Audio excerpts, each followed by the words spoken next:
y de crear más oportunidades para todos. Grupo Argos. Inversiones que transforman.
Bienvenidos al webinar con Aswath Damodaran, Lecciones de Finanzas Corporativas en tiempos de COVID-19. Este espacio es llevado a usted en nombre de Grupo Argos para ofrecer reflexiones sobre cómo enfrentar la crisis económica y sobrellevar los impactos de la pandemia.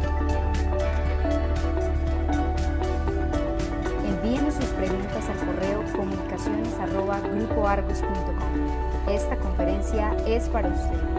Lo invitamos a disfrutarla únicamente en este espacio, evitando realizar grabaciones completas o parciales.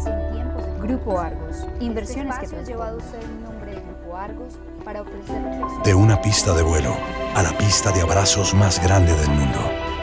De millones de metros construidos a millones de familias que hoy ven las estrellas más cerca. De conectar vías con otras a conectar un hola con un bienvenido. Siéntete como en casa.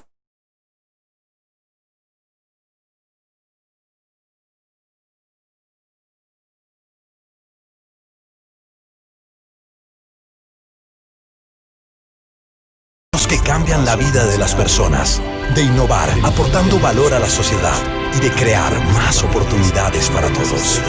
Grupo Argos, de conectar vías con inversiones que transforman. Conectar un hola con un bienvenido. Siéntete como en casa.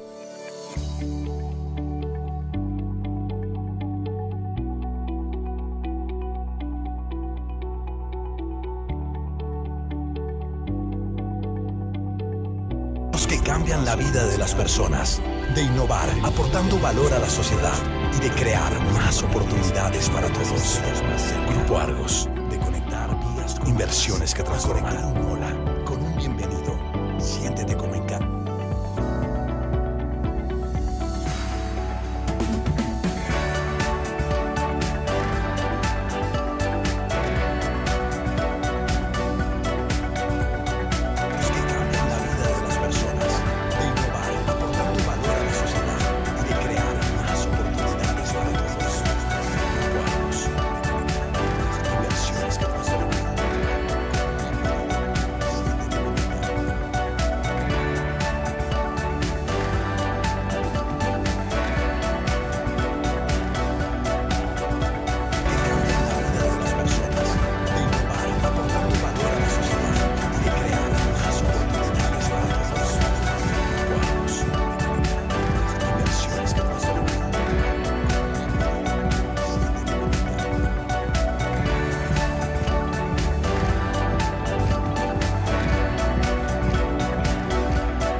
Muy buenos días para todos.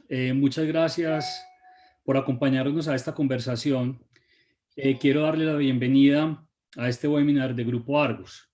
En estos momentos tenemos conectadas o inscritos a este programa más de 1.200 personas. De parte de Grupo Argos queremos agradecer el nivel de acogida que tiene esta conversación que tendremos el día de hoy con el profesor Aswath Damodaran, experto reconocido a nivel mundial en temas de inversión, valoración de empresas y conceptos de finanzas corporativas. Adicional a esto, quiero comentarles que vamos a tener la presentación en la lengua nativa del profesor Damodaran en inglés, y también dentro del link que se les envió pueden tener la oportunidad de poder seguir la conversación vía traducción simultánea a través de otro de los links que está disponible. Entonces, hoy pueden tener acceso tanto en español como en inglés a la presentación del profesor Damodaran. Adicional a esto, vamos a tener una sesión de preguntas al final, más o menos hacia las 11:10, 11:15, que termina la presentación del profesor Damodaran. La idea es que ustedes puedan ir realizando las preguntas en la medida que vamos avanzando en la presentación. Hay un grupo de personas que de alguna manera van a ir canalizando y van a estar recopilando las preguntas, y al final vamos a tratar de resumirlas en diferentes temas, y de alguna manera yo haré el rol de moderador y se las vamos a ir haciendo en la medida que tengamos en los últimos 15 o 20 minutos de la presentación dichas preguntas. Entonces ustedes tienen la posibilidad, en la medida que vayamos avanzando, de ir haciendo las preguntas a través también del link que tienen. Me presento, yo soy Alejandro Piedrahita, vicepresidente de Estrategia y Finanzas Corporativas de Grupo Argos. Realmente es un placer tener al profesor Damodaran con nosotros. Voy a contarles un poco rápidamente un poco de su larga trayectoria y de su currículum. El profesor Damodaran actualmente tiene a cargo la cátedra de Educación Financiera del Kirchner Family, y es profesor de Finanzas Corporativas, Valoración de Empresas e Inversiones de la Escuela de Negocios de Stern de la Universidad de Nueva York. También ha sido profesor de la Cátedra de Finanzas en la Universidad de California de Berkeley. El profesor Damodaran tiene un pregrado en Contabilidad de la Universidad de Madras y un máster de Administración del Institute of Management.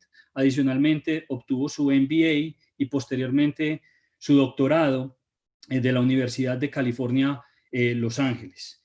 El profesor Damodaran, pues realmente ha contribuido como en el campo de las finanzas corporativas en múltiples ocasiones. Ha sido un experto en, digamos, en el tema de valoración de empresas. Ha dado innumerables simposios, foros y cursos relacionados con conceptos de valoración de empresas avanzadas, los que llevamos ya varios años. Hemos seguido constantemente, digamos, sus conversaciones, sus papers, que tienen ya, digamos, ya varios años, varios de sus journals. Ha escrito en varios journals como el Journal of Applied Corporate Finance, ha escrito en el Journal of Financial and Quantitative Analysis, en el Journal of Financial Economics, distintos papers relacionados con estructura de capital, valoración de empresas. Inclusive recuerdo un paper que escribió relacionado con el concepto de real options en el Journal of Applied Corporate Finance en el pasado. Es decir, una persona que absolutamente es un experto en estos temas, que dada, digamos, esta coyuntura e incertidumbre en la que estamos a raíz de los temas de COVID, pues creo que va a ser una conversación supremamente interesante y refrescante. El tema que hoy nos convoca está asociado entonces con los aprendizajes que están provocando la coyuntura económica generada por el efecto de la pandemia del COVID-19. En este espacio nos acompañan los colaboradores del Grupo Empresarial Argos en las 18 geografías en las que estamos presentes, profesores y estudiantes de universidades en Colombia y en el exterior, e invitados del sector privado. Esperamos que todos puedan encontrar reflexiones de valor en esta conversación. Pero más relevante que todo esto que hemos venido hablando son las historias que hay detrás de, digamos, de muchas de las cifras que va a presentar el profesor Damodaran. Cuando nos acercamos a las situaciones personales y familiares de quienes por esta coyuntura han dejado, por ejemplo, de percibir ingresos para subsistir, o cuando los ponemos de cara y entendemos los efectos prácticos de esta coyuntura en la cotidianidad, se hace más evidente que este sea un momento que nos rete como la humanidad desde el aseguramiento de nuestra salud, pero sobre todo que nos enfrenta a la necesidad de generar cambios profundos en nuestro sistema para que el valor económico, social y ambiental se distribuya equitativamente y logre contribuir al bienestar colectivo. Las reflexiones del empresariado no son ajenas a las tendencias globales que vienen modelando la forma de hacer negocios, entre las que se encuentran la transformación tecnológica y digital.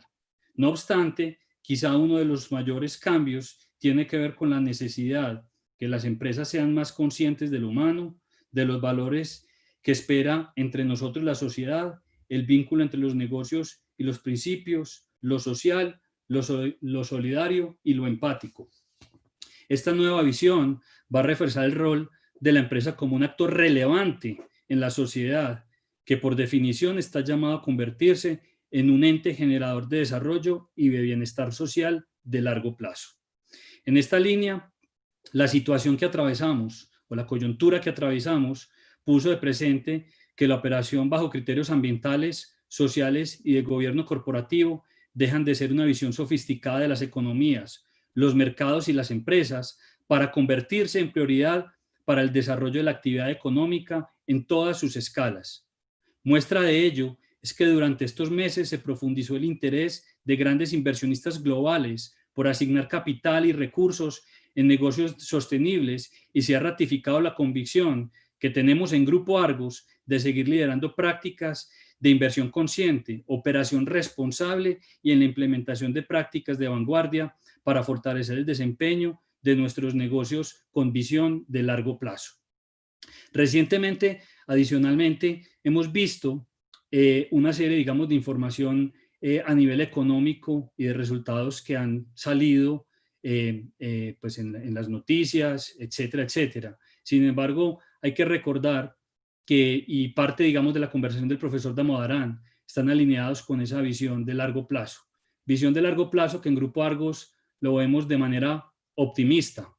Lo que estamos viendo, digamos, recientemente, inclusive en muchos de nuestros negocios, es reactivación económica, es confianza en el país y en las regiones que nosotros operamos, y que de alguna manera va vinculada con conversaciones que uno ve que están sucediendo en diferentes ámbitos. Hace poco, por ejemplo, veía una entrevista que le hacían al Premio Nobel de Economía Paul Krugman, en el cual mencionaba que efectivamente él veía que en términos generales la recuperación económica iba a ser una recuperación rápida y que efectivamente el horizonte de mediano plazo era un horizonte optimista con una rápida reactivación.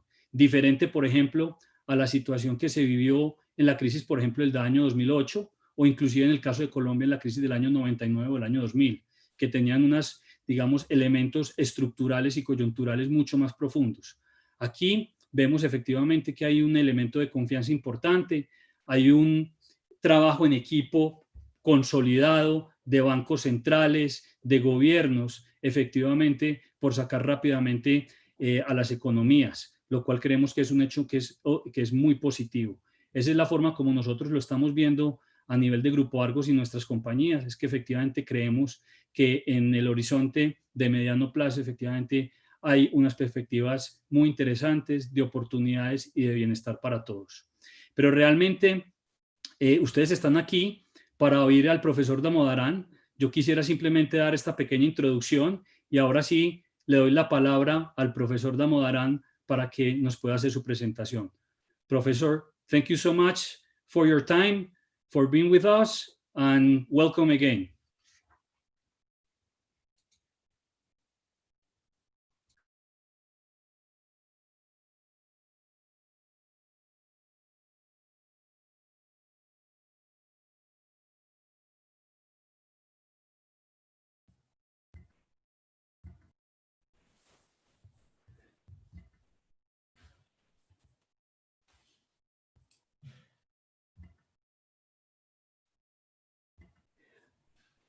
Welcome. I'm glad that you were able to join me today, and I hope that everybody can see my slides. The first slide should be up there right now. But we have about an hour, and we have a lot to talk about, so I'm going to get started. Three things happen in every crisis, and this crisis is not an unusual one in that extent. The first thing that happens in a crisis is you lose perspective. What does that mean? You get so focused on what's happening during the crisis that you can't lift your eyes up to see what's coming. The second is you lose faith in everything you thought you knew, that you thought you believed in, you lose faith. And the third is you look at experts. You look to experts to tell you what to do. And in this crisis, like everybody else, I'm human. I fell into those three themes early in the crisis. But along the way, I've tried to figure out a way to kind of think for myself. So what I'd like to do is spend the next hour talking about 5 lessons I've extracted from this crisis. None of these lessons are earth-shattering. Many of them I knew before I came to the crisis, but I've had to relearn them. And along the way, I hope I can at least point you towards what I think is the most critical word in investing, which is to be serene. Because when you're uncertain, when you feel unstable, it's very difficult to make good decisions. So here's the first one. In every crisis, and this crisis is no exception, markets start to behave in chaotic ways, right? They go up, they go down, and we try to explain on a day-to-day basis why markets are doing what they are. And at some point, you throw up your hands and say, markets are crazy. Don't fall into that trap. It is okay to disagree with markets, but don't disrespect them. So when you start to complain about markets being crazy, about being volatile, here's my question for you. Many of you are stuck at home still in much of the world. You look out of your window and say, when will I be back in my office? When will my life turn back to what it used to be? The answer is none of us knows. We're all uncertain, and markets reflect that uncertainty. So what I'd like to do is take a look at what markets have done over the last 6 months and talk about what I think is this has been the most orderly crisis I've seen in my lifetime, and I'll explain in a minute what I mean by this. When you have a crisis, there are 2 words that come to the forefront. The one is the word value, the other is the word price. We know what drives each. Value is driven by cash flows, growth, and risk. And that's what we try to estimate the valuation model. Price is driven by demand and supply. Now, it's true. Demand and supply are affected by cash flows, growth, and risk fundamentals, but they're also affected by 2 words that I think we often don't talk about enough: mood and momentum.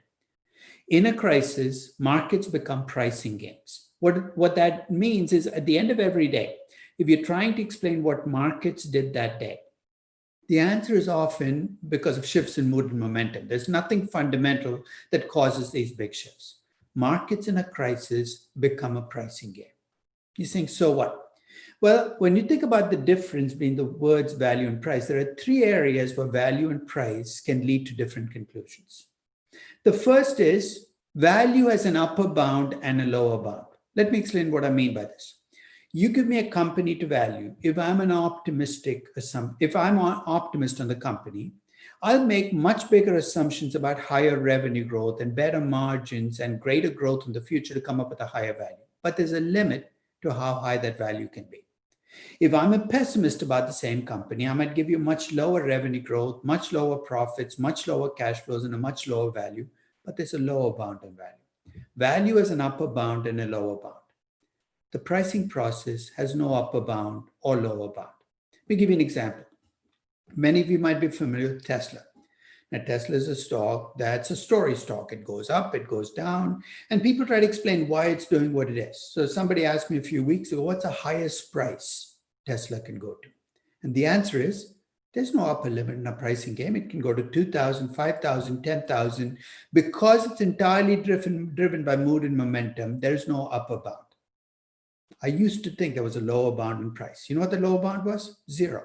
I said price can't go below 0. In every crisis, you learn something new. And this one, I learned price can go below 0. And in a minute, I'll explain that. But price has no upper bound or lower bound. Value does. Second, price is reactive. I don't know whether any of you have read about what Lord Keynes said about stock markets. He said a stock market is like a beauty contest.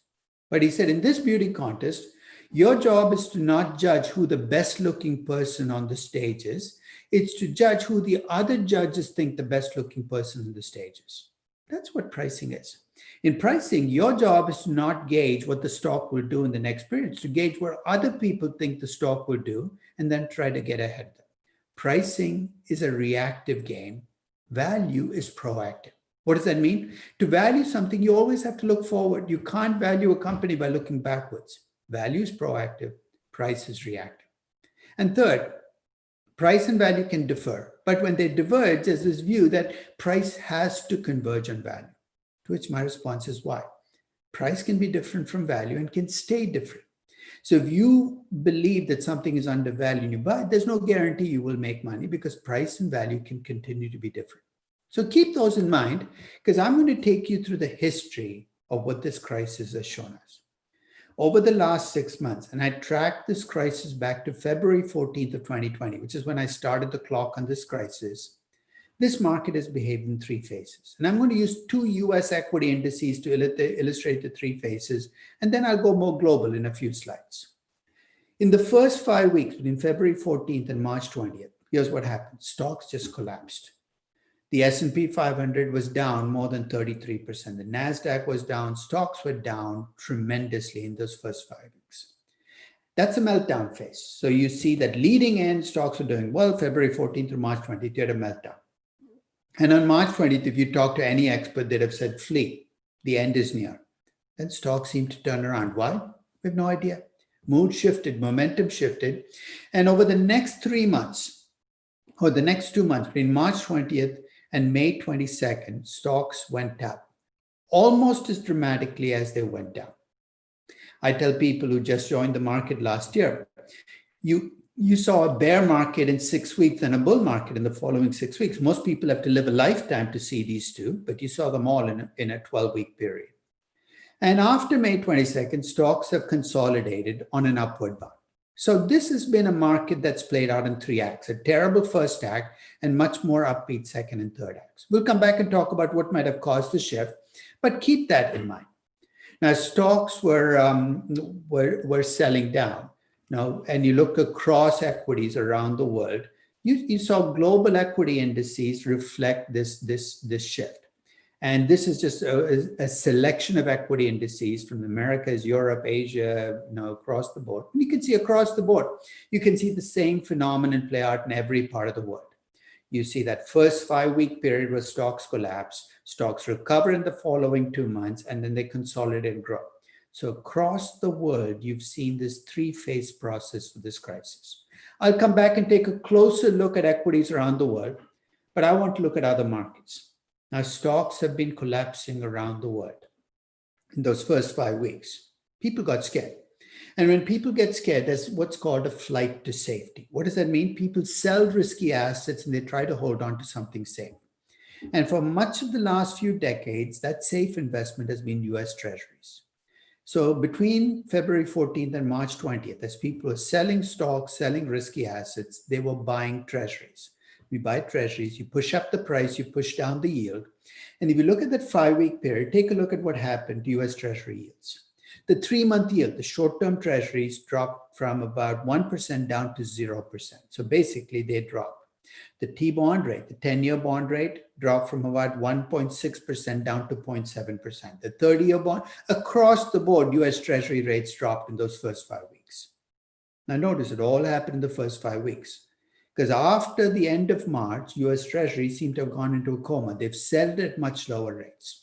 Now in this graph, you also see 2 lines drawn.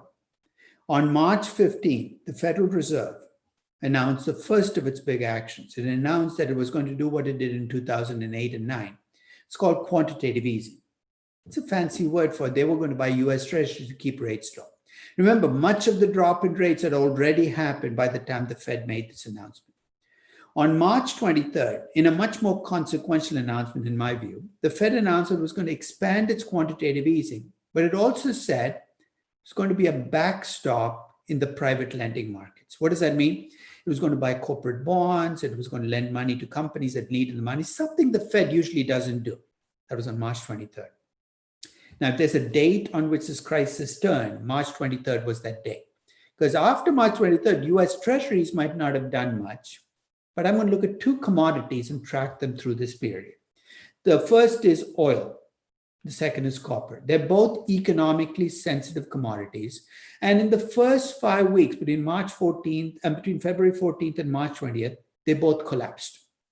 Copper was down more than 15%, reflecting the global economic slowdown. But oil was down more than 50%. That's catastrophe.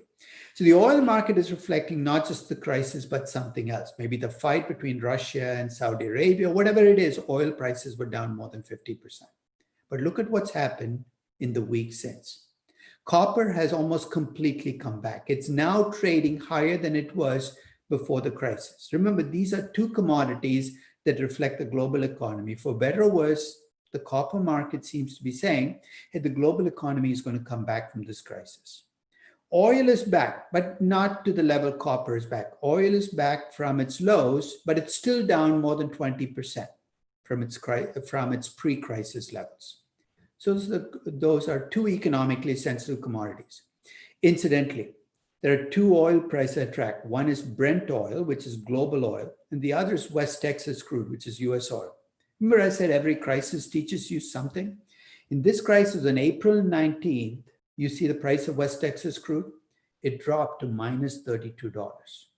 You were selling oil, but you were actually paying people to take oil off your hands. You're saying, that's crazy. Why would I do that? Well, there was not enough storage space in the US to keep the oil. You actually had to pay people to take the oil off your hands. Now, there are two other assets I tracked during this period. One was gold. Why? Because it's a classic crisis asset. What is a crisis asset? It's what you hold when you get scared. And people have always done that with gold for hundreds of years. Now, during this crisis, gold has held on to its crisis asset status. It's gone up, maybe not to the extent that gold investors hope, but it's up. It's up significantly since the start of this crisis, reflecting the fact that when people get scared, they hold on to gold. You see, why is Bitcoin on this graph? Now, for much of its lifetime, people have told me that Bitcoin is millennial gold. What does that mean? If you're 35 years old and you get scared, you're not going to hold gold. That's for your parents and grandparents to do. You're going to hold Bitcoin. Bitcoin was going to be a crisis asset, I was told. Well, if that's the reason you're holding Bitcoin, you've been disappointed, because here's what Bitcoin has done during this crisis. In the first 5 weeks of the crisis, between February 14th and March 20th, Bitcoin was down more than 50%. In the week since, it's up more than 70%. Bitcoin is not behaving like a crisis asset. It's behaving like a very risky stock. That's neither good nor bad, but it just means if you're holding on to Bitcoin, expecting it to sustain you during periods of crisis, maybe you need to let go. Now, one of the things I've been doing every week for the 6 months of this crisis, I've been downloading what stocks have done during the week. Every publicly traded stock in the world. Sounds like a lot of work, but I have access to a database that allows me to do this in about 15 minutes every week. So I download the data for 40,000 plus companies, and then I track what the company did during that week. So it's 40,000 companies, big Excel spreadsheet that I then slice and dice based on different categorizations. The first is I break down the stocks by region. So take a look at this table, because this shows you what regions of the world, stocks in different parts of the world have done during this crisis. And again, I've broken it down to the first 5 weeks, February 14th to March 20th, March 20th through May 22nd, May 22nd through July 17th. Focus on the very last column, because you're going to see the cumulative damage that this crisis has done to stocks around the world. So I list out the three most affected parts of the world.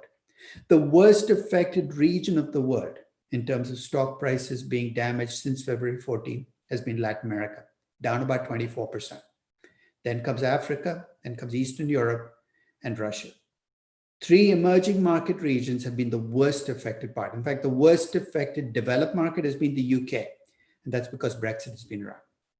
If you look at global equities are down about 4% since February 14. That's not much. In fact, US equities and global equities are almost back to where they were before the crisis. But if you look at the breakdown, the first 5 weeks of this crisis between February 14th and March 20th, take a look at how much money global equities lost. $26 trillion. In the first 5 weeks of this crisis, global equities were down about 30%. It was a catastrophe. But in the week since, they've recouped much of the damage. They're still down 3.6 trillion. 3.6 trillion, but that's well below the 26 trillion that had been lost in the first 5 weeks. So by region, emerging markets have been hurt more than developed markets. We'll come back and talk about maybe something that explains the difference. But and Latin America has been the worst affected part of the world. If you break down companies by sector, the best performing sector is no surprise, it's healthcare. I mean, obviously, if you have a crisis driven by a virus, healthcare seems to make the most sense. Technology is now up. It's no longer down. In fact, consumer products are doing well. The worst affected sectors are energy, not surprising, oil prices are down. It's real estate and utilities. What do they share in common? Big infrastructure businesses. You're saying, so what? They're capital intensive companies that borrow a lot of money. There's one other sector that's also been badly affected, and that's banks. Why? Because when you lend money to an energy company, to utility, to a real estate company, they don't pay you back. Banks will live in reflected gain, reflected pain. In this case, banks are down because you worry about default risk. So when you look at winners and losers, clearly this is not a crisis that has affected all sectors equally. There have been winners and there have been losers. Capital intensive companies have been hurt. Capital light businesses have been helped. If you break those sectors down by industries, you see the reinforcement of this fact. The biggest losers in terms of industries have been big infrastructure business with a few financial service companies, industries thrown in. The best performing industries have been capital light businesses and a few healthcare components thrown in. Capital light companies have done much better during this crisis than capital intensive companies. So before you start critiquing markets for being volatile and crazy and chaotic, markets live as reflections of ourselves. If you're uncertain, how can markets be uncertain? Markets reflect the collective uncertainty we all feel about the future. But in that uncertainty, you see order. This has not been a chaotic market which punishes companies indiscriminately. It's been very orderly in the kinds of companies it rewards and the companies it punishes. Now, as you look across markets, especially in the early weeks, there was talk about we should shut markets down until this crisis passes. Thank God, nobody listened. Because liquidity to me is what you need during a crisis. It's what lets you let loose on that uncertainty. Don't shut markets down. That should be a lesson we learn from this crisis for future crises. So that's the first lesson. Markets have behaved a lot better than you think they have. They've been a lot less chaotic and a lot more orderly than it looks at first sight. Which brings me to my second lesson. In every crisis, experts come out of the woodwork, okay? And they have agendas. They have agendas that they push, and they use the crisis to push their agendas. After this crisis, no exception, especially in the first few weeks, you heard from two groups of people. One was old-time value investors. These are people who tell you to buy low PE stocks with high dividends and not go for these growth companies and momentum companies. They wagged their finger and said, I told you so. This was in the first few weeks of the crisis. They said, I've been telling you to buy low PE stocks. Now do you see why? So they said that this crisis would show that value investing worked.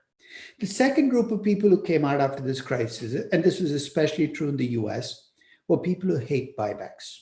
Just to give you some perspective, US companies over the last 3 decades have increasingly shifted away from paying dividends to buying back stock. And this troubles some people. They feel that this is an unhealthy development, that healthy companies don't buy back stock. And they use this crisis to wag their finger and say, no, you know what? You shouldn't be buying back stocks. We told you so.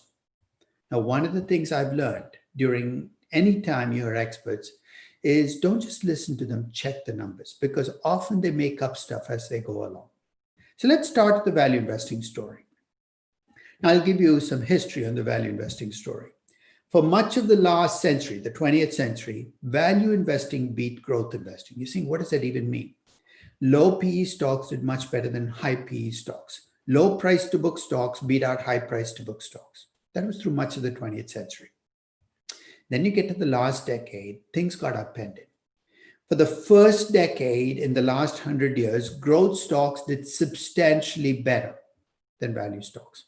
That's true in the late 1990s. For a brief period, growth stocks did better, but this was the first decade where growth stocks consistently beat value stocks. High PE stocks did much better than low PE stocks. High price to book stocks did much better than low price to book stocks. Warren Buffett had trouble beating the market.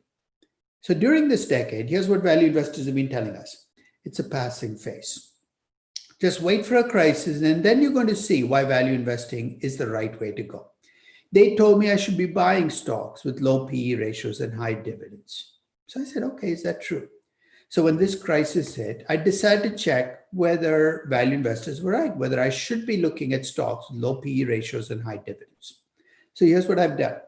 I've taken every publicly traded stock in the world, broken those stocks down based on the PE ratios they had on February 14th of 2020, from low PE to high PE.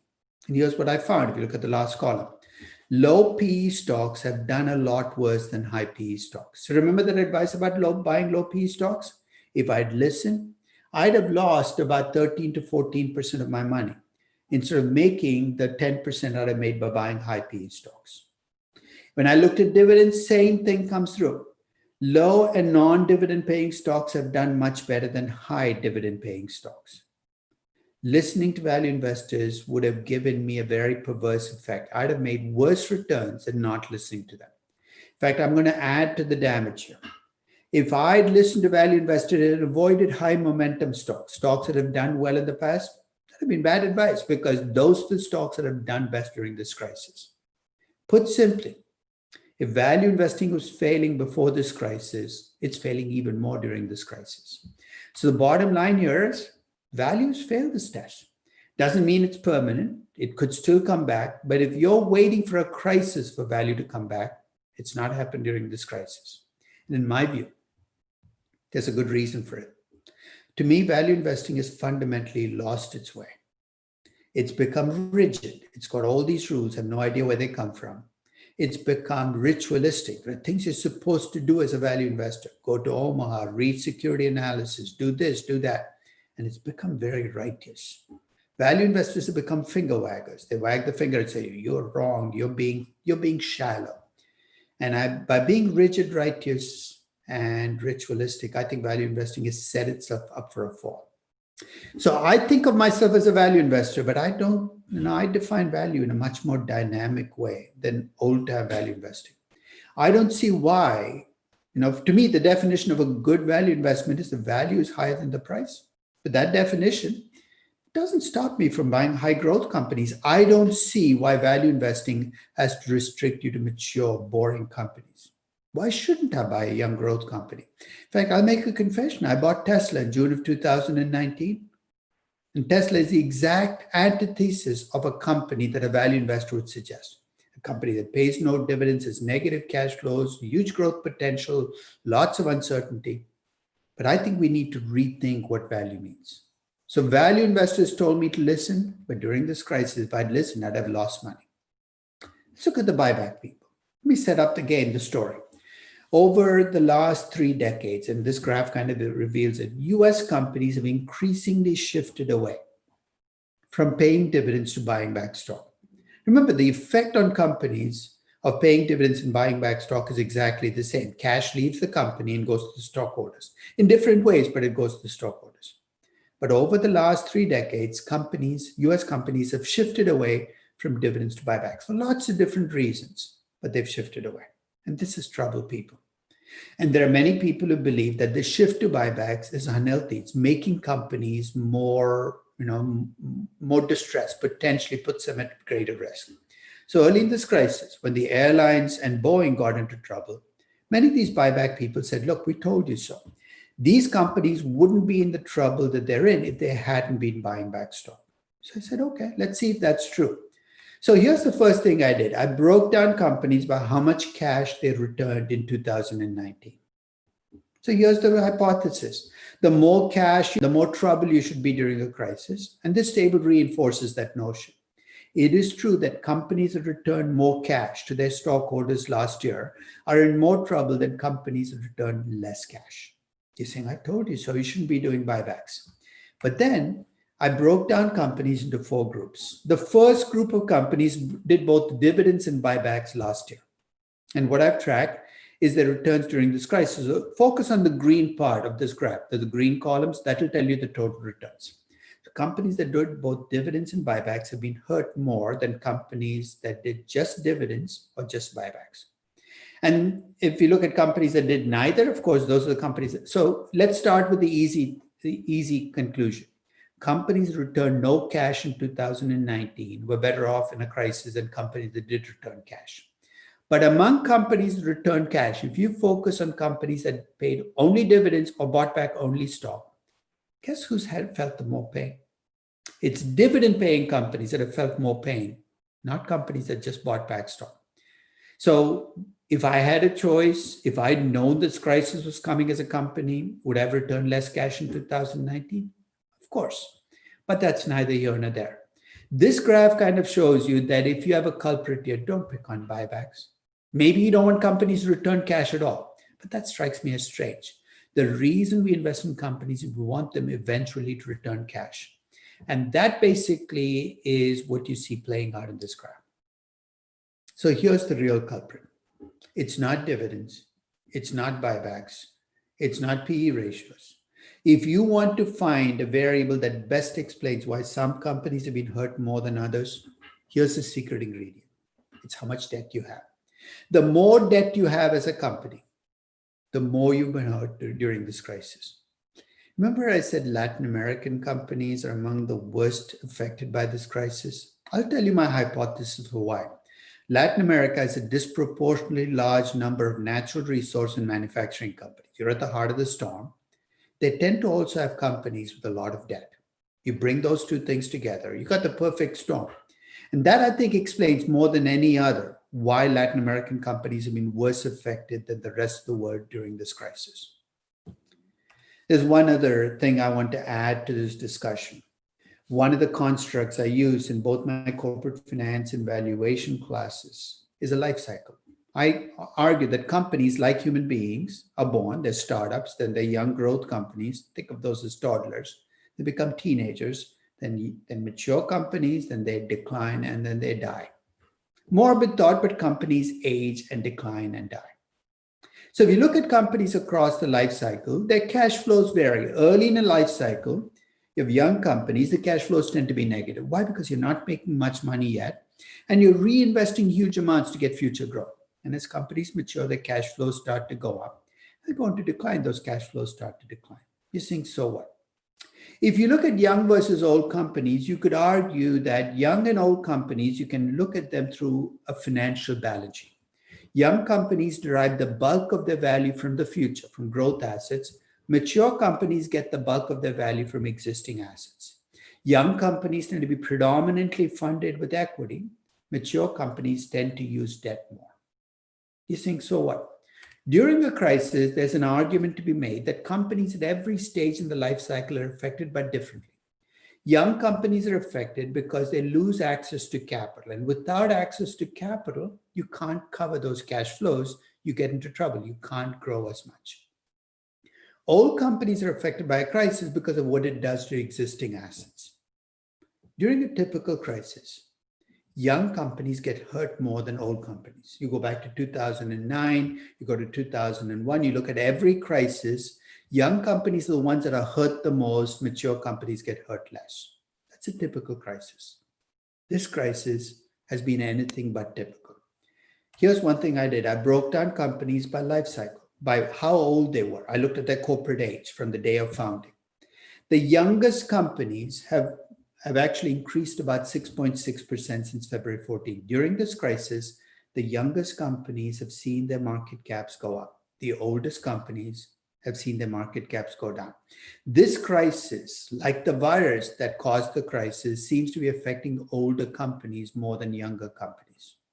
If you look at growth, high growth companies have actually done well during this crisis. Low growth companies or negative growth companies have been hurt more.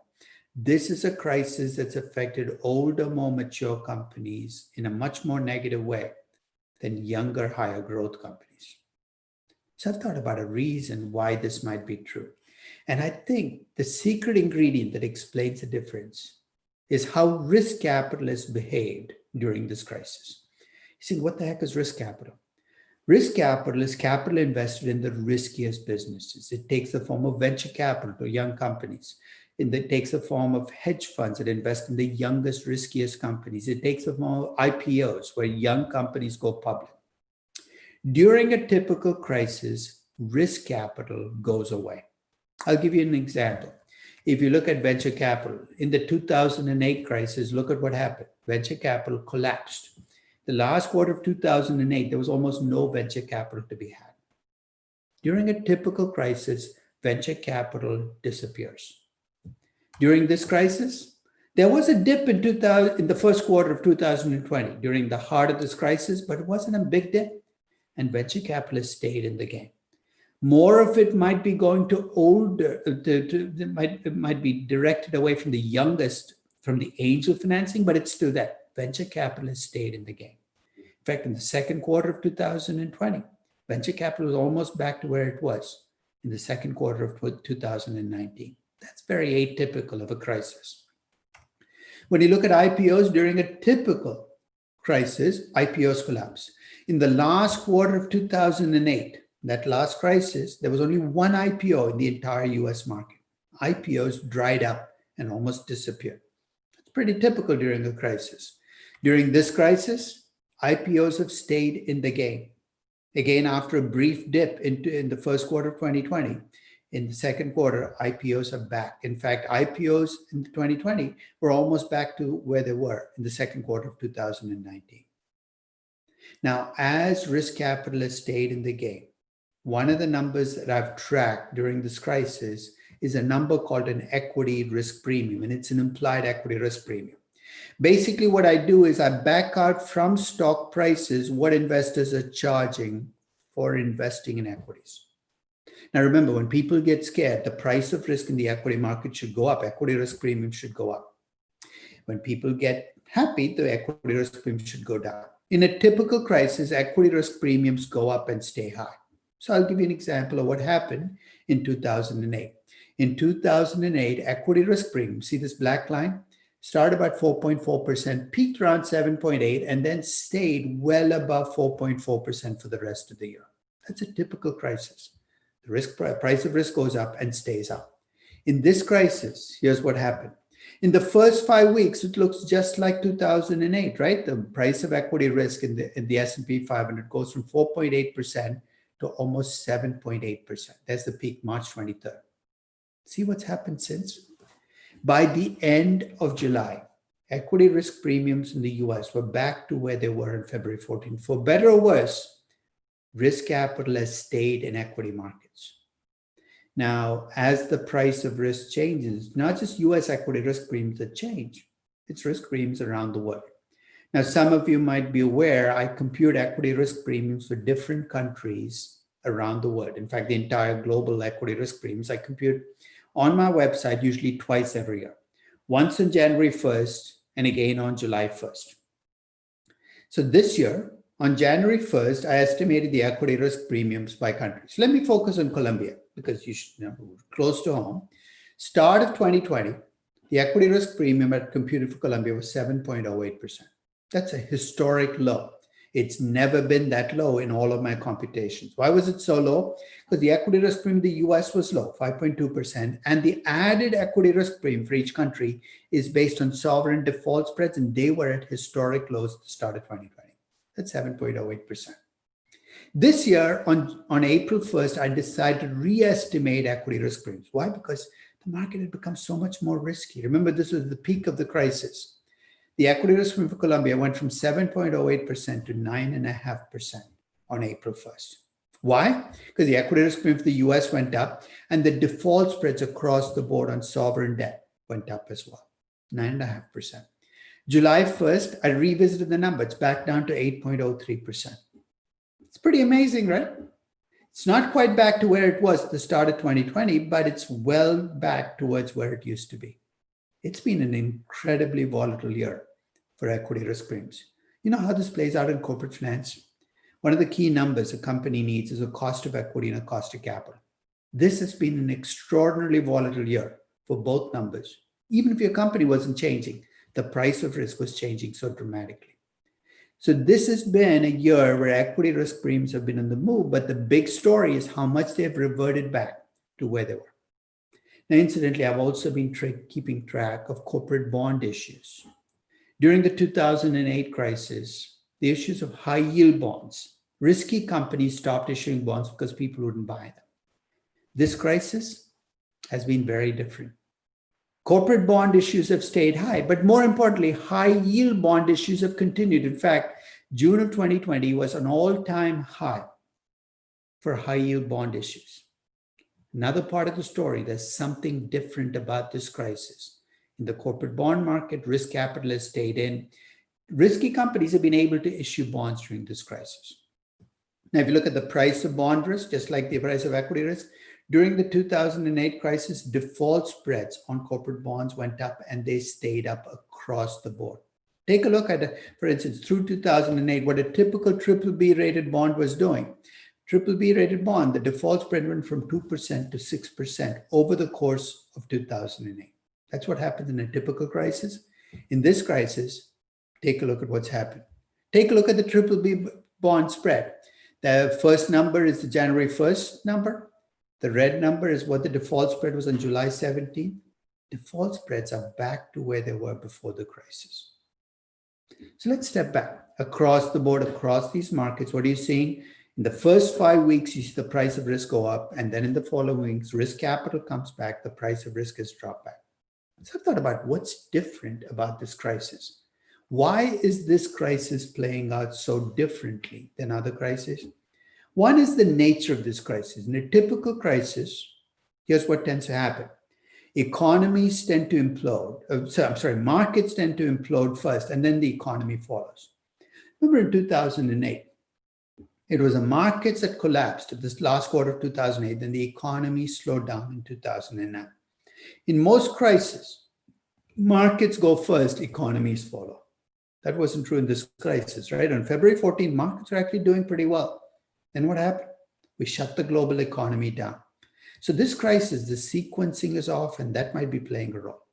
The second is, it would be silly to argue that there's been no Fed effect. Much of the turnaround can be attributed to what the Fed announced on March 23rd, which is be a backstop in the private lending markets. You know how much money the Fed actually spent doing it? Very little, but that signal that they sent, that they're willing to come in, seemed to turn things around. And finally, I think the types of investors in markets have shifted over the last few decades. I think investors have become more global than they used to be, much more willing to kind of move money around. And I'm talking about retail investors, because professional money managers tend to be sheep. They tend to follow markets. Retail investors have kind of led this market. So I think that's what's different about this market. Which brings me to a third lesson. As long as I've been in investing, I've been told that there is smart money and stupid money. You've heard the legend, right? Who's smart money? Hedge fund managers, professional money managers, market experts. Who's stupid money? You and I, retail investors. At least in the legend, here's what happens. Smart money knows when to get into markets, when to get out, which stocks to buy, which stocks to sell. Retail investors act on emotion, they do stupid things. Smart money wins, stupid money loses, right? That's a legend. Let's see how this plays out. One place you will see it play out is in the fight between what I call active investing and passive investing. Be clear. Active investing, what do? You go pick stocks, you decide to time markets. Passive investing, you put your money in index funds or ETFs, and then you go back to living the rest of your life. So if you believe in smart money, you should hire somebody to manage your money, and that person will pick stocks for you and time markets for you and charge you a hefty fee. And in passive investing, you say, I don't believe in experts. You put your money in index funds and you let them ride. And for the last decade, guess who's been winning this fight? Passive investing has been beating active investing hands down. Take a look at this graph. The green columns are the funds flowing into passive vehicles, index funds and ETFs. The red columns are the funds flowing out of active investing vehicles, hedge funds and portfolio managers. For the last decade, passive investing has been beating active investing. Investors were collectively saying, we don't trust smart investors. And during this decade, you know what I heard from smart investors? Every hedge fund manager that I talked to said, just wait. Wait for a crisis, and then you're going to see how much you need us. I said, okay, I'll wait. Now they have their chance, right? This is a perfect crisis. I mean, the markets were down immensely in the first 5 weeks. They came back. If you had smart money, they should be taking advantage of this, right? But they're not. If you take a look at what mutual funds in the US have done during this crisis, the blue line is the S&P 500. It's what you'd have earned on an index fund. The yellow line is what you're paying professional money managers to do. And guess what they've done? They've underperformed the index. You'd have made more money in an index fund than with professional money managers. In fact, 74% of professional money managers are underperforming the index. And this is true not just in the US, it's true globally. Now, if you talk to hedge fund managers, they say those mutual fund guys, they're the dumb guys. We're the smart guys. Well, guess what? If you look at, and in fact, you know, there's an additional piece of evidence that dumb money is beating smart money. If you look at the mutual fund's favorite stocks versus retail investors' favorite stocks, retail investors' favorite stocks have been outstripping mutual funds. What about hedge funds? Well, hedge funds are having the same problem that mutual funds have. In this graph, what you see is 3 indices and what's called a Eureka hedge index for hedge funds. Now, hedge funds were good. The Eureka, which is the blue line, should be well above the other indices. But guess what? Hedge funds are having a tough time meeting any index you look at. So mutual funds are underperforming, hedge funds are underperforming, smart money is being left in the dust by stupid money. And in fact, for the last few months, there's been a very embarrassing game going on. And here's what the game is. There's this app called the Robinhood app, which is basically a trading app. And for the last few months, the Robinhood app has attracted a very special group of traders. These are people who used to bet on sporting events, football games, basketball games. And the problem they're having is there are no sporting events. So these sporting gamblers have come onto the Robinhood app and they're buying stocks. They're open about admitting that they know nothing about stocks and investing. They're playing stocks just like they play sports. They gamble. And over the last 6 months, people have been keeping track of how these Robinhood app investors are doing relative to hedge funds. Think of this as the smartest versus the stupidest money, right? And guess what? Over the last few months, the Robinhood app traders are beating hedge funds hands down by almost 16%. Now, let me be very clear. I think the Robinhood app traders are gamblers. They will lose all this money very quickly because that's what tends to happen to gamblers. But you know what this graph is telling me? The experts in the market, the so-called experts, are emptier than we think they are. Because they can't beat the Robinhood app investors. Why should I pay them 2 and 20? You know what I mean by 2 and 20, right? That's a typical hedge fund cut, 2% of your wealth every year, plus 20% of the upside. Why would I do that? When I can make more money by doing nothing, by investing in index funds. So I'm going to suggest a different categorization for investors. Instead of thinking of investors as smart money and stupid money, I want you to divide the investing world into humble money and arrogant money. And let me draw the distinction. If you're humble money and you make money in the market, you pick stocks that do well. Here's what you tell me. I got lucky. Because you recognize that luck is the dominant paradigm that explains success in these markets. So humble money recognizes that when it wins, that win is more because of being lucky than because of skill. And when humble money loses, when it fails, it looks inwards. Say, what did I do that was wrong? What can I do to fix things? So humble money recognizes that wins are because of luck often, and losses reflect something wrong that they need to take a look at. You know what arrogant money does? It views every investing win as a sign of how superior that person is. I'm the greatest investor ever.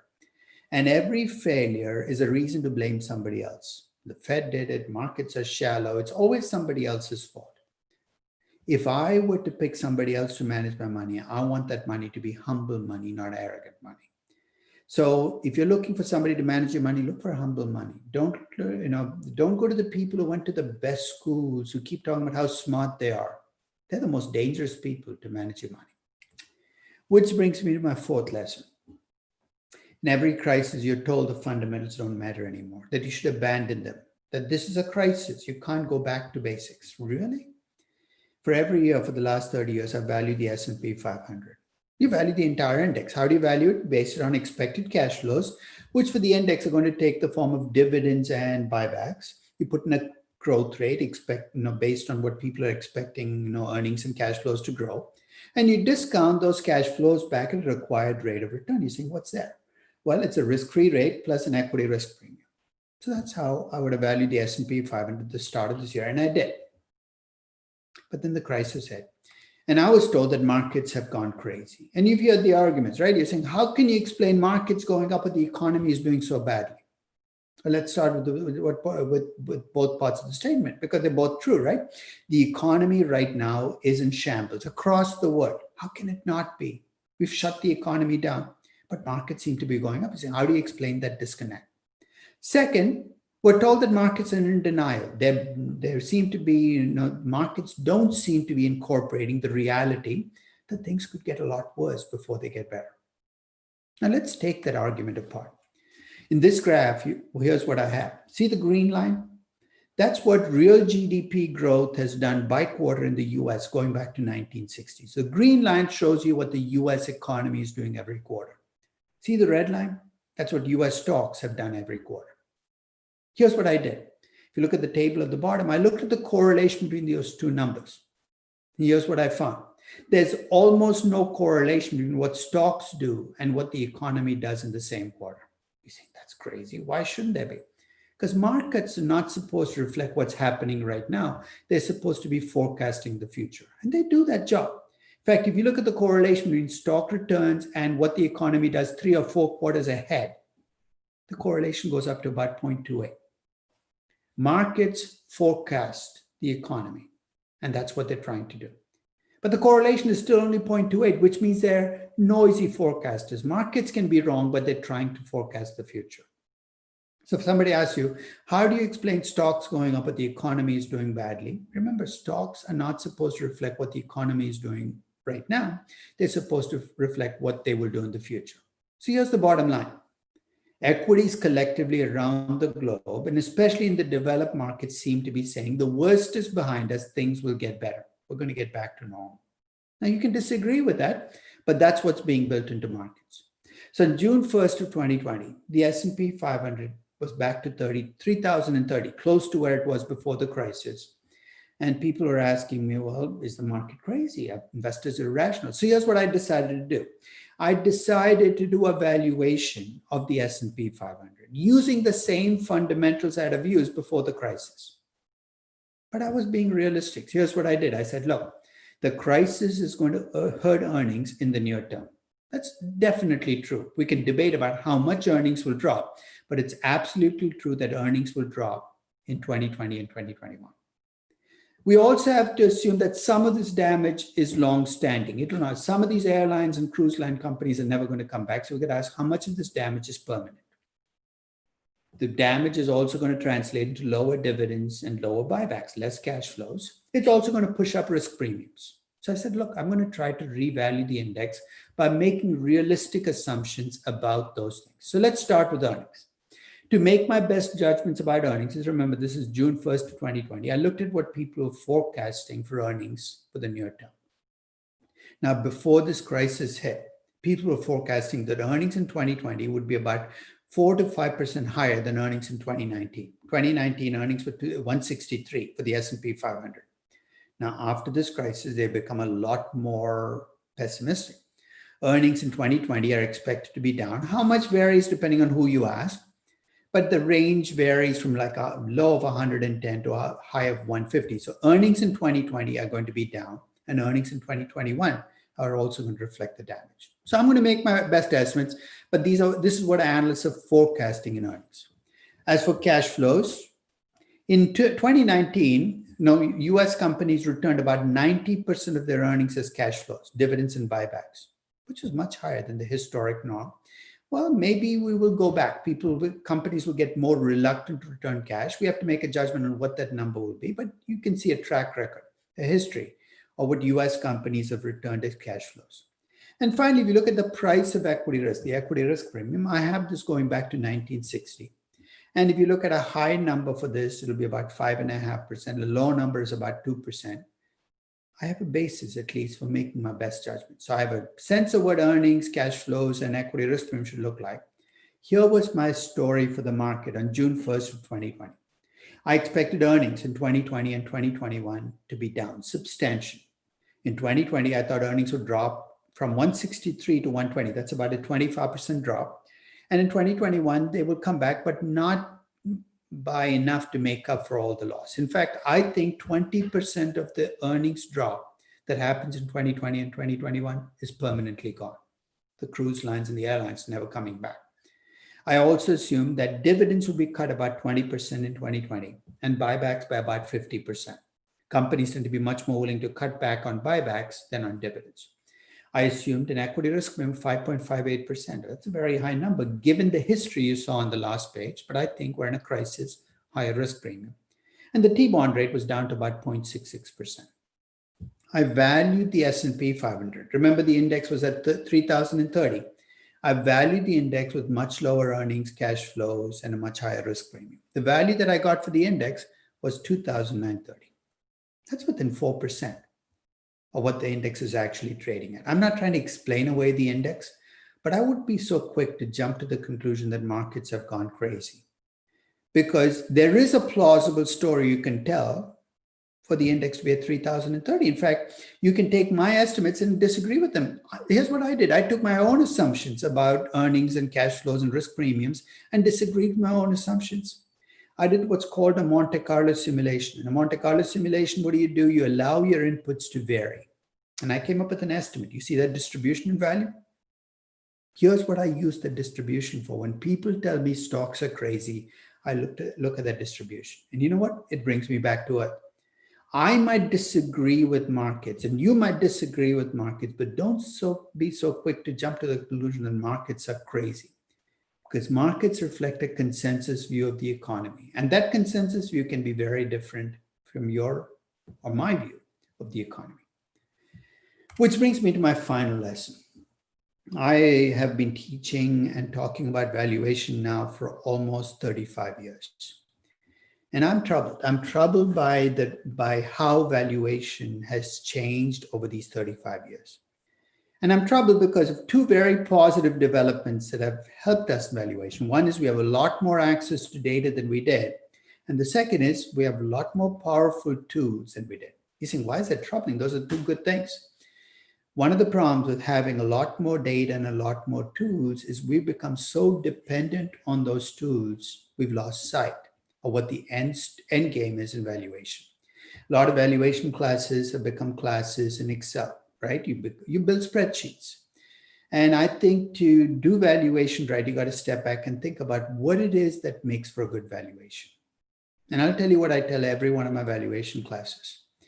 A good valuation is a bridge between stories and numbers. You know what I mean by that? In a good valuation, every number in your valuation has to have a story backing it up. And every story you tell me for a company has to have a number back. A good valuation is a bridge between stories and numbers. So about 4 years ago, in one of my books, I actually wrote about this process of connecting stories to numbers. And I described a 5-step process I use to value a company. I said to value a company, anywhere in the world, I start with a story. It's always a story that starts the process. So I tell a story about the company based on what I know about the company, what I know about the market, what I know about the competition, what I know about its products. Then I take that story and I flesh it out and I ask myself a question. Am I telling myself a fairy tale? I ask 3 questions about a story. Is it possible? Is it plausible? Is it probable? Sounds like I'm playing on words, but with each one, I'm upping the ante. I'm raising the test. Lots of things are possible. A subset are plausible, and even smaller subset are probable. So I take the story, I pass it through that test. Step 3, I take every part of my story and try to make it into a number. I think of valuation as a collection of levers, the growth lever, the profitability lever, the reinvestment lever, the risk lever. I take my story and I try to adjust my levers. I convert my story into inputs. Step 4, those inputs give me a value.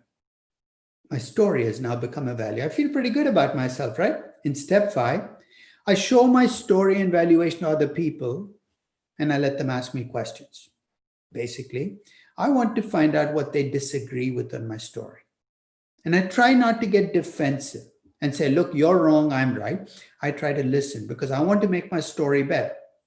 And I call this keeping the feedback loop open. Start with the story, make sure it's not a fairy tale. Convert the story into inputs, the inputs into valuation, and keep the feedback loop open. That's a 5-step process I use to value a company.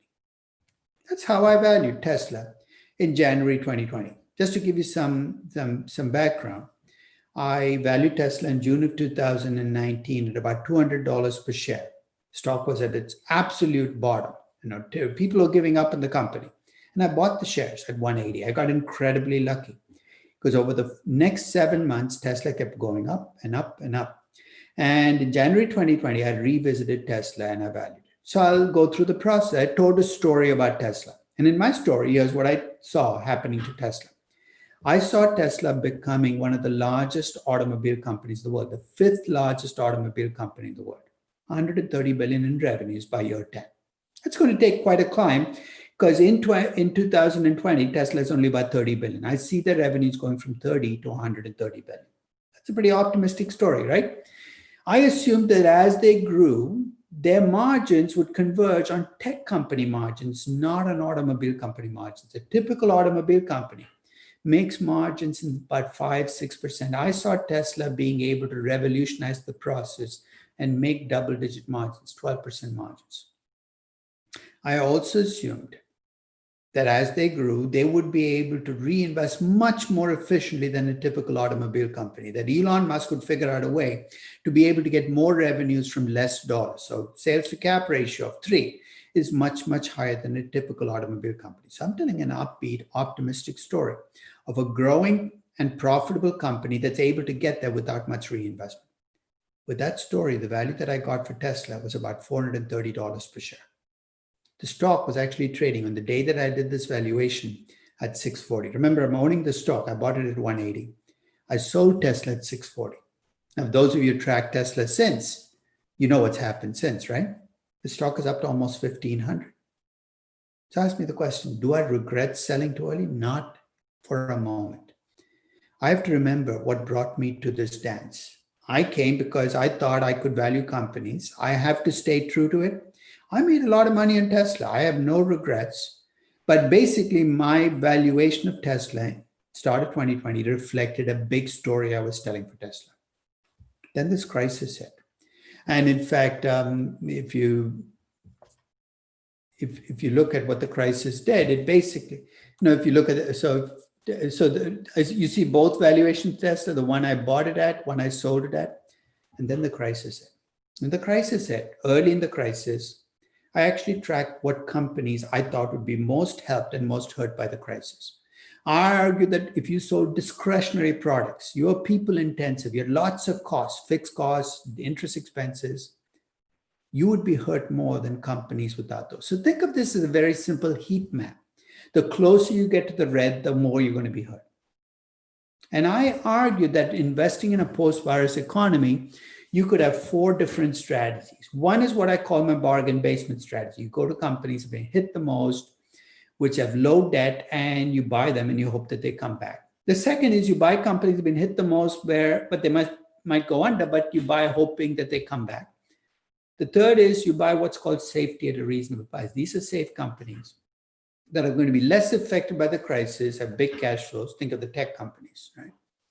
And finally, the final group is what I call change agents, companies that you think are uniquely positioned to take advantage of this specific crisis. Like what? Like Zoom. We're on a platform that 5 months ago, very few of you were even familiar with, right? It's a business online platform that relatively few people are using. Today, everybody's on Zoom. It's a company that clearly has benefited from the crisis. And there are other companies like that that have been able to take advantage of this crisis. So when you have a crisis, of course, the dark side will beckon. What does that mean? People will tell you that the fundamentals don't matter. You really can't value companies anymore because you're in a crisis. Don't believe that. Even in a crisis, and especially in a crisis, you got to go back to basics.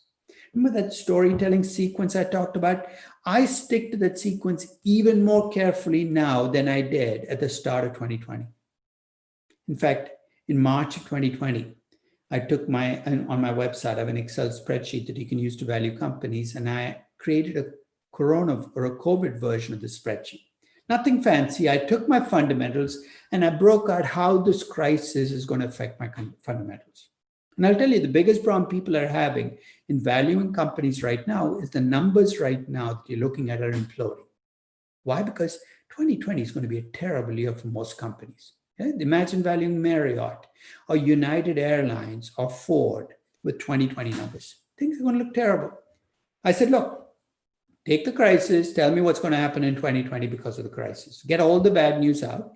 Then tell me what you think will happen to your company in the post-virus economy. Tell me your story for the company. Because that story could be a much bigger story than the story you told coming in. You could get a much higher value for your company, which is exactly what I did for Tesla. I said this crisis is going to help Tesla. Why? Because it's hurt Tesla's competition a lot more than it's hurt Tesla. Ford and GM and Daimler and BMW have been handicapped by this crisis to the point that Tesla is going to be able to take advantage of them. Remember that valuation I showed you of Tesla before the crisis, where I gave them revenues of $130 billion in 10 years? I revisited that valuation. I said, you know what? I think Tesla will do much better as a result of this crisis, that their potential revenues got bigger because their competition is much more hurt. I told a much bigger story. With that much bigger story, the value that I got per share was about $630. It was $430 before the crisis. You see, that's a big jump. The price now is though $1,500. Tesla has become a more valuable company, but it's not a great investment. So the fact that you're getting a higher value for a company doesn't make it a better investment if the market already has latched onto it. In fact, I valued Zoom because of the heart of the storm in May of 2020, a company that everybody is piling onto. I valued them with a much more expansive story because more people, I think, will use Zoom as a result of this crisis in schools, in businesses.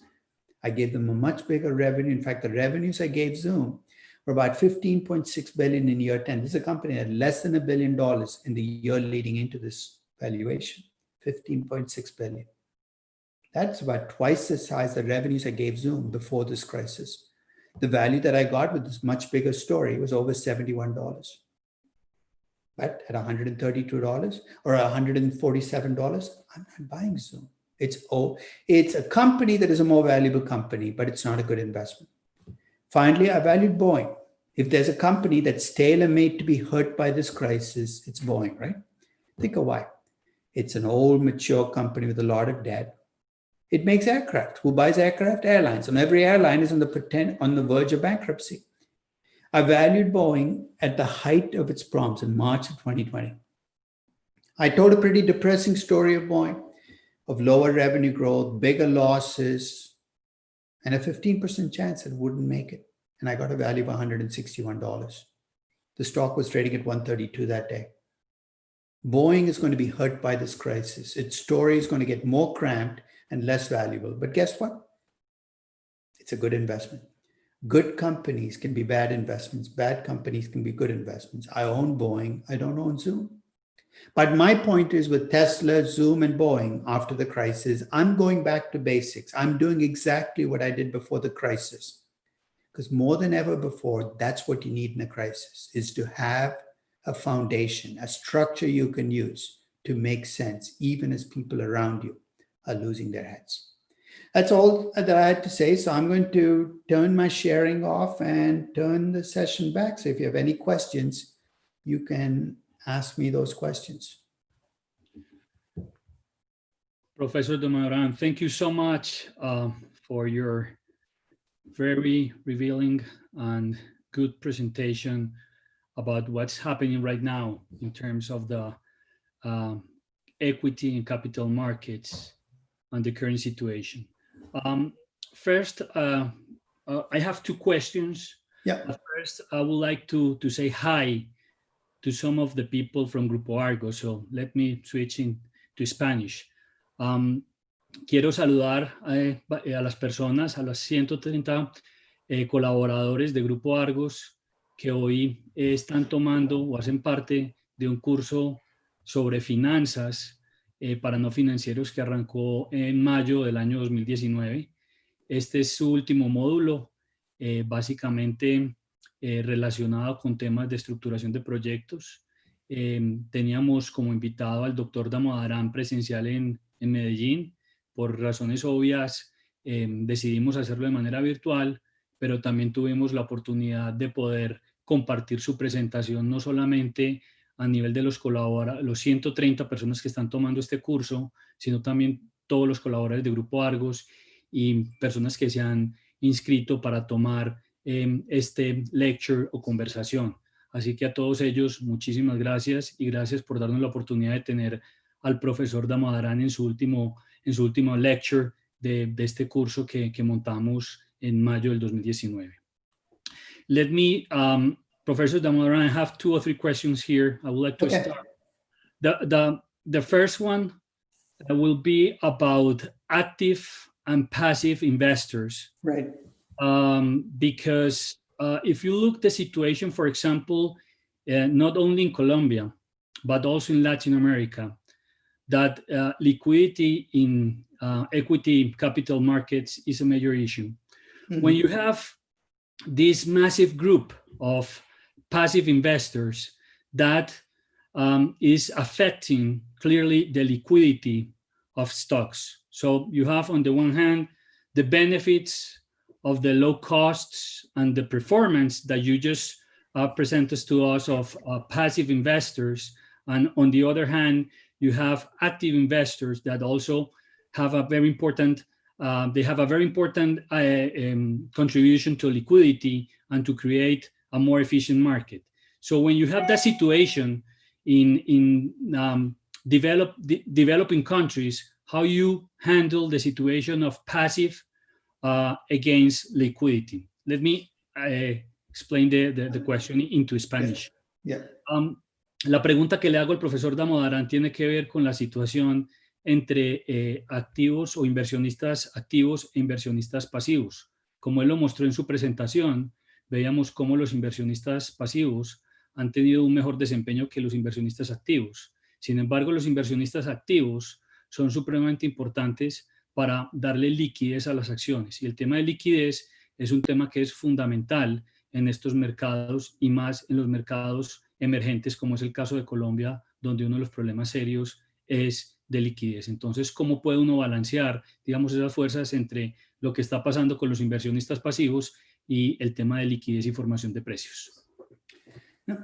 I think it is true that that if you had a world with only passive investors, index funds, ETFs, then you'd lose 2 things. One is you would lose liquidity because you wouldn't have the trading you get from active investing, and you would lose the information gathering that active investors do, which is they go out and they collect information about companies, they try to price it in. But I don't think it's going to be, I think in a sense, the presence of passive investors doesn't stop active investors from doing it. So in Latin America, for instance, if you're looking at lack of liquidity, it's not because you don't have passive investors, it's because your active investors tend to flee your markets when they get scary. That if you think about foreign institutional investors, for instance, they leave Colombia when they believe Colombia is in crisis. So what happens is a big chunk of your liquidity is dependent on those foreign institutional investors coming in or out of the market. I think if you took every Latin American market and more people were invested in equity. So because remember, Latin America still, investors at the individual level don't invest enough in equities. I was in Uruguay last year, and Uruguay is an extreme case. And in Uruguay, everybody wants a fixed deposit. They want to earn a fixed rate. They do not want to have what I call the equity culture. The equity culture is you invest in stocks, expecting ups and downs, but you got to live with both. I think Latin America equity cultures create liquidity. That's neither passive nor active. Maybe the presence of passive investing vehicles will make Latin Americans more willing to invest in equities. That's a long-term good for liquidity. I think active investors, though, are overestimating the impact they have on efficiency. I would love to believe that active investors go out and collect information and do all this research. But having seen what active investors do, I'm a cynic. I don't see active investors doing all that good stuff. Active investors, in my view, are sheep. They follow whatever everybody else is doing. They're the ultimate followers. They love to paint themselves as we're informed, we do things on our own. But if you look at a professional mutual fund manager in Boston, you know what he's looking at? He's looking at what other mutual fund managers are doing and trying to do what they do. So I wish I could feel as hopeful about active investing, adding information, but I don't think they are. Thank you. The second question is about, during your presentation, you mentioned about storytelling and numbers. Yeah. And with the current situation of the economy and markets, some companies, for example, like Expedia, the CEO mentioned that they're not going to give guidance about the performance, the future performance of the company because of the uncertainty. So they prefer rather to keep quiet and maybe to have more and to give guidance, but not now. Yeah. What's your view about that? Because to link that storytelling and numbers. First, I mean, to me, guidance is a useless thing to have. I mean, if you want to go ahead, do the Spanish translation, sorry.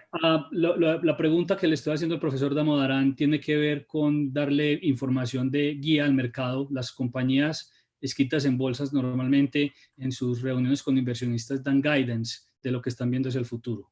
Algunas compañías en el mundo, básicamente por el nivel de incertidumbre, están tomando la decisión de no dar guidance en estos momentos precisamente por la cantidad de incertidumbre que existe. Quería preguntarle a él, dado lo que mencionaba en su presentación de lo importante que es tener, digamos, la historia y que sea coherente con los números, ¿cuál es su visión respecto a esta actitud que han tomado algunas compañías a nivel mundial? Let me answer that by revealing that I'm old enough to remember when companies did not give guidance. Guidance is something that's happened in the last 20 years across the world. US companies in the 1980s and 90s gave no guidance.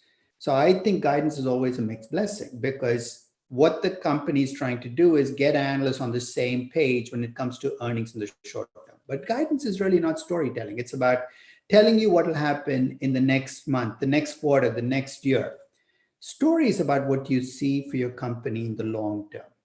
I don't blame companies for pulling back on guidance. In fact, if I were the CEO of United Airlines, I'm not giving guidance. You know why? Because I'm not God. I have no idea what this virus is going to do, whether the economy is going to shut down.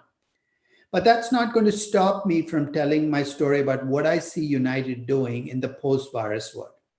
So if CEOs refuse to give guidance, I'm okay with that. But if they refuse to tell me how they think the company will be changed for the long term, what are you doing in your company that will change you for the post-virus world? That's what I want to hear. And a good management team, a good CEO is going to say, look, I cannot tell you what 2020 will deliver, but here's what we're doing to make ourselves stronger competitors in the post-virus world in 2021, 22, 23. That's the story. So I'm willing to give up on guidance, but I want a story. And if they're not going to tell me the story, it's my job to step in and say, this is the story that I think best fits whatever the company is, because that's what's going to drive my valuation. So guidance I'm okay with, but the story still has to be told. Another question is about capital structure. Mm-hmm. One of the points you mentioned in your presentation is about debt. And when you see some companies is how to put that in your valuation, this optionality to have a flexible capital structure. Because if you go back to the fundamentals or the theory is if you have a low capital structure, your cost of capital is high. However, with the situation of the, not only right now, but also if you go back to 2008, the value of the optionality or the flexibility of debt has tremendous value. How do you put that in your valuation, that optionality to have a more flexible capital structure? You want to do the Spanish translation? La pregunta que le estoy haciendo al profesor Damodaran tiene que ver con la estructura de capital. Él mencionaba que uno de los temas críticos que había visto durante todos los movimientos accionarios recientes tienen que ver con las compañías con endeudamiento alto. Cuando uno se pone a mirar desde el punto de vista teórico, una compañía con estructuras de capital bajo normalmente tienden a tener un costo de capital más alto, afectando el valor. Sin embargo, en las crisis recientes hemos visto cómo compañías con niveles de apalancamiento más bajo pues han tenido un mejor desempeño, que desde el punto de vista, digamos, de opcionalidad, deberían reflejar un mayor valor desde el punto de vista técnico. La pregunta que le hago al profesor Damodaran es cómo incorporar esto desde el punto de vista de análisis de valoración que él hace. Well, I think that's a very good point. First, I mean, let me be quite clear. As you increase the debt ratio, your cost of capital doesn't always go down. In fact, I think companies are sometimes too casual about this. They assume that if you borrow more, your cost of capital decreases. That's definitely not true. If you're dynamic about re-estimating cost of, I'll give you an example. I estimated Boeing's optimal debt ratio at the start of 2020, before the crisis, before all this bad stuff, had to be about 20%. 20%, that's it. 20% debt, 80% equity would have been where they minimized their cost of capital. You're saying, why was it so low? Well, tax benefits of debt have decreased substantially in the US. They've dropped by about almost half in the last 3 years since the most recent tax bill. So the first is, it's true that sometimes as you increase debt, your cost of capital will decrease. But it's also true that every time you do that, you lose some flexibility. Why? Because if you have more debt, you're more stuck. So I think that this crisis has brought home the fact that if you're going to make a mistake, it's better to be under-levered than over-levered. It's better to have too little debt than too much debt. And if you're in a market where liquidity is an issue, as you pointed out in much of Latin America, and you worry about capital markets shutting down, you should be even more conservative. So one thing I hope will come out of this crisis is companies in general will get less lazy about deciding what the right mix of debt and equity is. Not assuming automatically, if I borrow more money, my cost of capital go down. The second is that they'll start to build in buffers. And the younger you are as a company and the more you worry about capital markets where you operate, the more buffer you need to build up. In fact, at the limit, you might end up having no debt at all. If you're so worried about capital market shutting down and being able to raise capital, that survival becomes an issue, my suggestion is don't borrow money. The benefits you get from debt are small relative to the potential costs if you worry about survival risk. Here I have the last question. In high growth companies like Tesla, calculating future cash flow and value is more challenging. What approaches do you use to estimate future cash flows and value high growth companies in order to be modern value investor? La pregunta que le hago al profesor Damodaran tiene que ver para compañías de high growth o de alto crecimiento como Tesla. Calcular los flujos de caja futuros es una tarea mucho más compleja. ¿Cuál es la metodología para calcular esos flujos futuros en compañías de esta naturaleza que tienen enfoque de alto crecimiento? Well, I'll first take out the word calculate. It's estimate. Now, the calculate means that there's some equation formula that will give you the cash flows. It's estimate, right? Because you're playing God. Second is there's no trick. The reason I'm I think stories are so critical is my entire set of cash flows is driven by my Tesla story. If you get a chance and if you go to my blog, I actually wrote a post where I let people tell their own stories, where I lead them through the process by which you convert stories into inputs and estimates. Because the story needs to drive the estimates. It's not sitting there with each line item. So I'm going to put a 10% growth on this and 20% growth on that one. And after all is said and done, remind yourself, you're going to be wrong 100% of the time. What I mean by that is I've never valued a company where every cash flow comes in exactly as expected. It's okay being wrong. In fact, you don't have to be right to make money. You just have to be less wrong than everybody else. So don't put the weight of the world on your shoulders saying, how do I get these numbers right? Accept the fact that you're going to be wrong, that all you can do is make the best estimates you can with the information you have at the time that you do it. and everything else is going to work out. Perfect. Professor Damodaran, thank you so much for your time and with us today. Muchas gracias a todas las personas que efectivamente se lograron conectar con nosotros. Realmente este es un espacio refrescante para tener una conversación técnica, seria, sobre los conceptos de valor, la importancia del valor futuro de las compañías, de lo importante que es el sector productivo, el sector real y las empresas como base fundamental de una economía y de un país.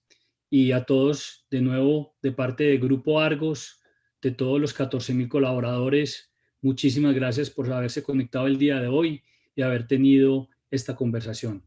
Professor Damodaran, thank you so much and see you next time. Thank you. Appreciate it. Stay safe. Bye-bye.